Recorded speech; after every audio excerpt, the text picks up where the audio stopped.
Миллионер пригласил чернокожую уборщицу, чтобы посмеяться над ней, но она появилась, словно настоящая дива, и повергла всех в шок. Не забудьте поделиться, из какой страны вы нас смотрите. Все началось с того, что Кармен, женщина африканского происхождения с твердым взглядом и осторожной походкой, получила официальное приглашение, ее имя было выведено золотыми буквами. Конверт украшал герб Вал Холдингс, того самого здания, где она проводила ночи, убирая коридоры и собирая вещи, которые другие бросали, даже не оглядываясь. Сначала Кармен подумала, что произошла ошибка, но нет, это было тщательно продуманное издевательство. Марсело дель Валье, владелец компании, заранее спланировал эту жестокую шутку. Ему хотелось насладиться зрелищем, как простая служанка придет на роскошный прием, не зная, как себя вести, что надеть и даже как держать бокал.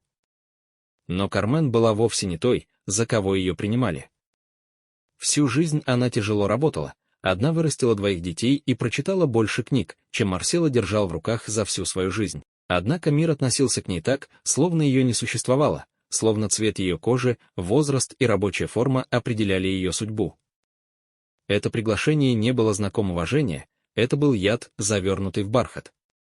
Кармен поняла это сразу, когда заметила насмешливую улыбку секретарши, вручавшей ей конверт. И окончательно убедилась, когда случайно услышала, как 2 руководителей смеялись. Она придет, вся пропахшая хлоркой, бедняжка. Ты только представь. Кармен молча положила приглашение в сумку, но в ее взгляде что-то изменилось. Она провела всю неделю, никому не рассказывая о нем, не спрашивая совета и не строя планов мести. Она просто наблюдала за теми, кто проходил мимо, делая вид, что ее не существует, за теми же, кто оставлял крошки на диванах и смотрел на нее свысока. И в тишине она приняла решение, она пойдет. Но не так, как они ожидали. Она достала свои сбережения, которые годами откладывала на всякий случай, и отправилась в далекий бутик, где никто не знал ни ее лица, ни ее профессии. Там Кармен выбрала белоснежное роскошное платье, будто созданное для королевы. Она купила его не для того, чтобы кого-то впечатлить, а потому что знала, она достойна этого. В день вечеринки Марсело уже собрал свою привычную публику, предпринимателей, безупречных жен и молодых людей, мирившихся друг с другом золотыми часами. Он не мог дождаться ее появления, расхаживал среди гостей с бокалом в руке и, напуская на себя сарказм, говорил: «Сегодня у нас будет этнический штрих». Смех гостей был натянутым и неловким, никто не осмеливался возразить ему, но все прекрасно понимали, о чем шла речь. Он делал это и раньше, унижал людей ради забавы, и никто никогда не ставил ему границ. Когда Кармен пересекла порог главного входа, все головы повернулись одновременно. Зал замер. Никто не знал, кто эта женщина с кожей цвета эбена, в сияющем платье, с осанкой кинозвезды и спокойным взглядом человека, который никому ничего не должен. Сначала Марсело не узнал ее. Лишь когда она начала медленно спускаться по лестнице, он понял, кто перед ним. Его лицо побледнело. И тут кто-то прошептал сдавленным голосом: «Да это же та самая уборщица». Взгляды впивались в Кармен, словно ножи. Группа женщин подошла к Марсело в замешательстве. «Это ты ее пригласил?» — спросила одна. Он натянуто улыбнулся. Да, но это была шутка. Как она вообще осмелилась прийти в таком виде? Кармен услышала его слова, но не остановилась. Она спускалась по каждой ступени с такой достоинственной грацией, что у многих перехватило дыхание. Когда она оказалась в центре зала, тишина была настолько густой, что слышался лишь звон приборов о фарфор. «Ожидали, что я приду на коленях?» — спросила она твердым голосом. Никто не ответил.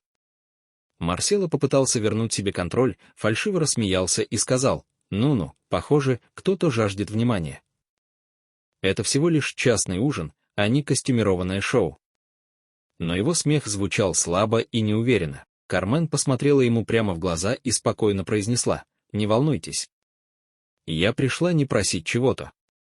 Я пришла лишь взглянуть на вас с другой стороны». И тогда Кармен медленно повернулась, обводя взглядом каждого из присутствующих. Некоторые опустили глаза, другие сделали вид, что смотрят в сторону, но все ощутили непонятное, липкое чувство неловкости. Если вам нравится эта история, не забудьте поддержать ее, ваши отклики для нас важны.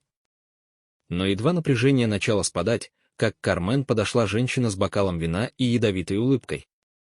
«Какая же ты красивая! Жаль только, что твое место все равно остается в комнате для уборки», — произнесла она. Бокал упал на пол. Никто не понял, это был несчастный случай или тщательно рассчитанный жест. Капли вина оставили на белом платье пятна, похожие на раны. Кармен не двинулась, не проронила ни слезинки, лишь подняла взгляд, и в этой молчаливой ярости было что-то такое, что заставило многих содрогнуться. И тогда Марсело шагнул вперед и, не думая, громко сказал: «Чего ты ожидала, Кармен? Что мы примем тебя за равную только потому, что ты на одну ночь переоделась в принцессу». Эти слова ударили по залу, словно коллективная пощечина. Все замерло. Никто не осмелился вмешаться. Кармен моргнула медленно, больше не произнеся ни слова, и, подняв голову, развернулась и пошла прочь. Марсело попытался скрыть свое волнение кривой улыбкой, но было поздно, ущерб уже нанесен. В зале царила мертвая тишина. Кармен шла к двери твердым шагом, не оглядываясь, пока все провожали ее взглядами, словно стали свидетелями чего-то слишком неудобного, чтобы осознать. Но прямо перед выходом один из фотографов мероприятия, молодой смуглый парень, давно знавший Кармен, незаметно сделал ее снимок. На следующий день это фото появится в соцсетях, но пока об этом никто не догадывался. Сейчас в воздухе витала лишь горькая напряженность, как застоявшийся дым. Вечеринка продолжалась, но уже ничто не было прежним. Музыка играла, бокалы поднимались, но смех исчез. Марсело пытался отпускать шутки, чтобы разрядить обстановку, но гости лишь натянуто улыбались. Некоторые начали расходиться раньше времени, другие шептались, спрашивая друг друга, зачем он так выставил себя и всех присутствующих. Это была просто шутка, бормотал он. Эта женщина не понимает своего места, но с каждым разом его слова звучали все слабее, даже он сам уже не был уверен, что поступил правильно. Хуже всего было то, что случилось на следующий день. Фотография Кармен, медленно спускающейся по лестнице, стала вирусной менее чем за сутки. Сотни тысяч людей начали делиться ею, подписывая: «Истинная элегантность не покупается, ею идут», или «Вот как выглядит достоинство в белом платье». То, что должно было стать частной насмешкой, превратилось в настоящую публичную революцию. Люди со всего мира начали спрашивать, кто эта женщина. Некоторые аккаунты сумели ее опознать и поделились деталями. Вдова, мать двоих детей, неустанная труженица. И тогда история стала еще сильнее. Тем временем Марсело пытался остановить скандал, приказывал удалить фотографии, угрожал исками, даже созвал пресс-конференцию, чтобы представить свою версию событий. Но было уже поздно, в СМИ его изображали как высокомерного, российского абьюзера, погрязшего в элитарности. Один из его спонсоров отказался от сотрудничества, несколько партнеров позвонили, чтобы заморозить сделки.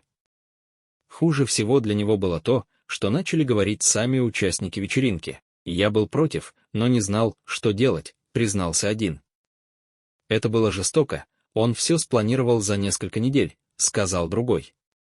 Кармен же оставалась в тишине.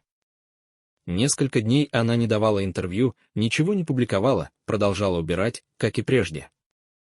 Но к ней уже относились иначе. Взгляды изменились, одни смотрели с уважением, другие — с чувством вины, некоторые пытались извиниться, словно это могло стереть годы накопленного презрения.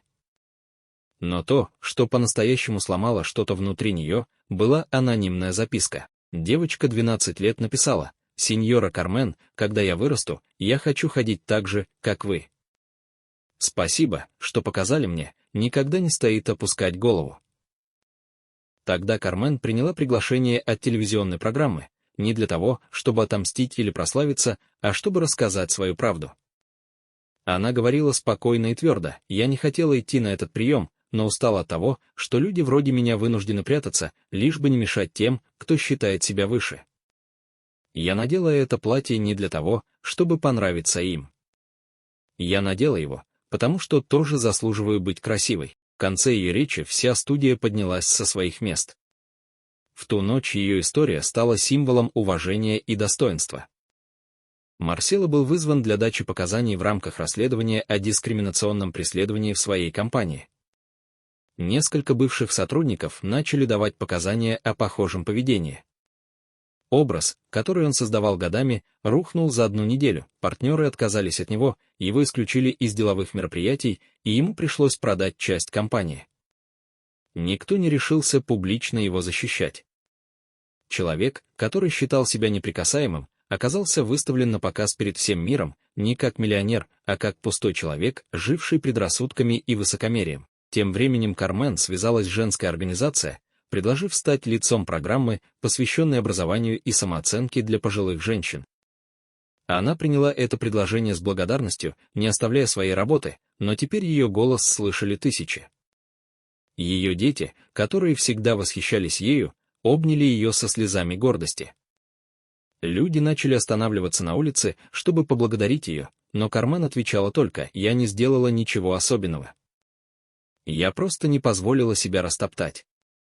Иногда самое большое проявление мужества — это просто остаться на ногах. Никогда не знаешь, кто скрывается за маской. Внешность может обманывать, но уважение и достоинство всегда должны быть неприкосновенны.